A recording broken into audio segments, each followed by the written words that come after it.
বিমানবন্দর স্টেশনে ট্রেনের চাকার নিচে পড়ে শিশুর আকুতি, কাটা পুঁতে পারে পা। ট্রেনের চাকার নিচে পা আটকে গেছে একটি ছেলে শিশুর, বয়স 10 থেকে 12 বছর। বাঁচার জন্য আকুতি করছে সে। এমনই একটি ভিডিও ও ছবি সামাজিক যোগাযোগ মাধ্যমে ছড়িয়ে পড়েছে। ঘটনাটি ঘটেছে আজ মঙ্গলবার রাজধানীর বিমানবন্দর রেল স্টেশনে। আহত ওই শিশুর পরিচয় তাৎক্ষণিকভাবে জানা যায়নি।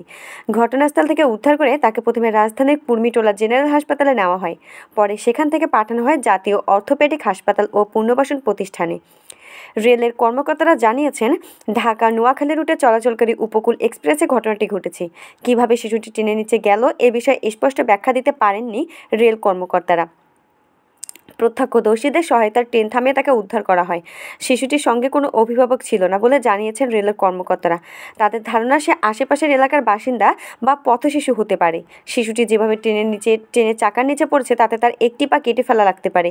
এ বিষয়ে রেলের ঢাকা বিভাগীয় ব্যবস্থাপক ABM কামরুজ্জামান প্রথম আলোকে বলেন, দুর্ঘটনার পরে পুলিশ শিশুটিকে হাসপাতালে নিয়ে গেছে। শিশুটি ট্রেনের যাত্রী ছিল না বলে তারা জানতে পেরেছেন।